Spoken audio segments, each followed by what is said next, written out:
से 10 साल पहले ये बहस हो सकती थी कि लोग कहते पानी तो पानी है, एक पानी दूसरे पानी से अलग कैसे हो सकता है। अगर पानी से सारी गंदगी निकाल दी जाए तो हर पानी समान है। आज से 10 साल पहले ये बहस हो सकती थी, लेकिन आज नहीं। आधुनिक विज्ञान स्पष्ट शब्दों में कह रहा है कि जल किसके संपर्क में रहा है उसके आधार पर यह अलग तरह से पेश आता है। ये एक स्थापित तथ्य है, क्योंकि पानी की भी याददाश्त होती है। अब जहां तक गंगा जल की बात है, इसकी विशेषता यह है कि यह कुछ खास इलाकों से होकर बहता है, कुछ खास हिस्सों से होकर बहता है जिनका प्रभाव इस जल पर पड़ता है।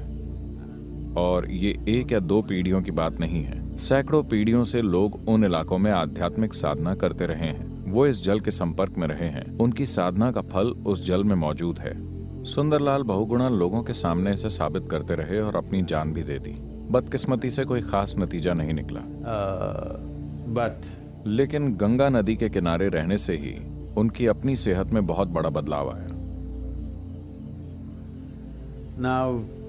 अब क्या ये केवल भावना है? नहीं। लेकिन साथ ही क्या गंगा में आज भी वही पानी है जो पहले हुआ करता था? नहीं, क्योंकि आज जो पानी आप पी रहे हैं उसे 2-3 जगहों पर बांधों से रोका जाता है, और एक जगह पर तो बांध में बहुत देर तक रोका जाता है और फिर छोड़ा जाता है। बदकिस्मती से अब इसमें वो बात नहीं रही। ये एक चीज हमें नहीं करनी चाहिए थी। अगर हमें बिजली चाहिए थी तो इसके कई दूसरे तरीके हैं। ये एक चीज हमें नहीं करनी चाहिए थी, क्योंकि गंगा में एक विशेष गुण हुआ करता था। अब हमने हिमालय में गंगा के ऊपर एक बांध बना दिया है जिसकी कोई जरूरत नहीं थी, बस थोड़ी सी बिजली बनाने के लिए। वैसे भी हिमालय से जो गाद या तलछट आता है उसकी वजह से कुछ ही समय में ये सारे बांध भर जाएंगे। आने वाले 20-25 सालों के अंदर ये बांध किसी काम के नहीं रहेंगे। गाद को निकालने के लिए बड़े पैमाने पर तल की खुदाई करनी होगी, और आप इस गाद को कहां डालेंगे? हम किसी भी बांध से ठीक से साफ नहीं कर पाए हैं। महानदी के ऊपर बना हीराकुंड बांध वगैरह सारे भरे पड़े हैं। वो बेकार हो गए हैं क्योंकि उनमें इतना सारा गाद भरा हुआ है। हिमालय से आने वाला गाद किसी सामान्य नदी की तुलना में शायद 25 से 50 गुना अधिक होता है, सिर्फ इसलिए क्योंकि वो इलाका ही ऐसा है। The nature of the terrain. तो मुझे लगता है कि ये शर्म की बात है कि बिजली के लिए हमने गंगा पर बांध बना दिया। हम कई दूसरे तरीकों से भी बिजली पैदा कर सकते थे। ठीक है, लोगों को बिजली की जरूरत होती है तो मैदानों में हमने किया है, पर वो एक नदी जो इस देश की चेतना है, हम उसे तो अकेला छोड़ सकते थे।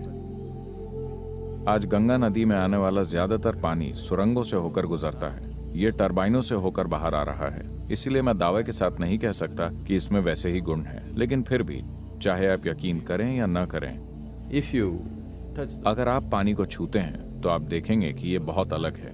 क्योंकि मैंने हिमालय में लगातार 27 सालों तक ट्रैकिंग की है। हर साल मैं वापस जाता था।